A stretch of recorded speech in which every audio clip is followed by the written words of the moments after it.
Pemirsa, NATO mengisyaratkan bantuan lebih banyak senjata berat untuk Ukraina. Ukraina dapat mengharapkan lebih banyak pengiriman senjata berat dari negara-negara barat dengan segera. NATO mengatakan hari Minggu, ketika Presiden Rusia Vladimir Putin memuji pasukannya setelah klaim mereka merebut beberapa kota Ukraina. Sekretaris Jenderal NATO Jens Stoltenberg mengatakan Ukraina dapat mengharapkan lebih banyak senjata berat menyusul permintaan Kyiv kepada sekutunya untuk kendaraan, artileri, dan rudal yang dikatakannya sebagai kunci untuk mempertahankan diri.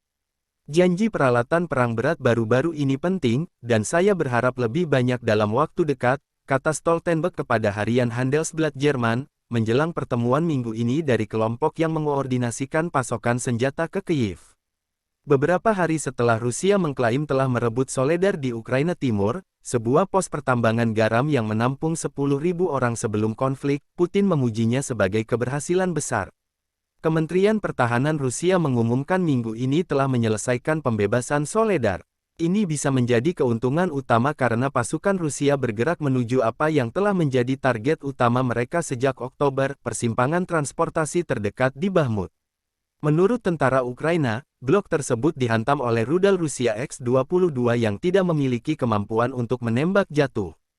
Hanya sistem rudal anti-pesawat, yang di masa depan mungkin akan diberikan ke Ukraina oleh mitra barat, yang mampu mencegat target udara ini, katanya. Washington bergabung dengan paduan suara kecaman yang semakin meningkat atas serangan itu. Serangan kemarin adalah contoh lain dari perang brutal dan biadab yang dilakukan Rusia terhadap rakyat Ukraina, kata juru bicara Dewan Keamanan Nasional AS. Pada hari Sabtu, Zelensky memohon lebih banyak persenjataan barat, dengan mengatakan bahwa teror Rusia hanya dapat dihentikan di medan perang.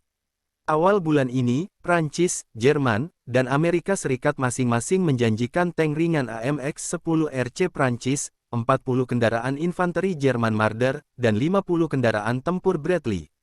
Namun, tekanan tumbuh pada sekutu untuk melangkah lebih jauh dan menyetujui pengiriman tank tempur. Perdana Menteri Inggris Rishi Sunak hari Sabtu berjanji untuk menyediakan 14 tank Challenger 2 ke Ukraina, menjadikannya negara barat pertama yang memasok tank-tank berat yang diminta Kyiv. Kedutaan Rusia di Inggris memperingatkan bahwa, membawa tank ke zona konflik, hanya akan mengintensifkan operasi tempur, menimbulkan lebih banyak korban, termasuk di antara penduduk sipil. Ukraina pada hari Minggu masih belum pulih dari rentetan serangan hari Sabtu, gelombang ke-12 serangan rudal skala besar. Operator energi Ukrenergo mengatakan infrastruktur sedang dipulihkan, tetapi serangan itu berarti pemadaman listrik dapat meningkat.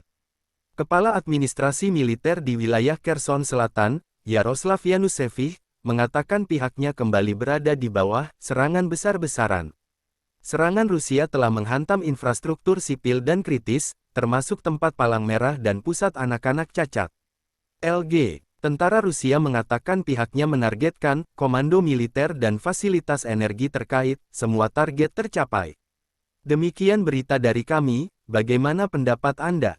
Tuliskan komentar Anda dan jangan lupa tekan tombol like jika Anda suka serta berikan dukungan Anda kepada kami dengan cara tekan tombol subscribe. Terima kasih sudah menonton.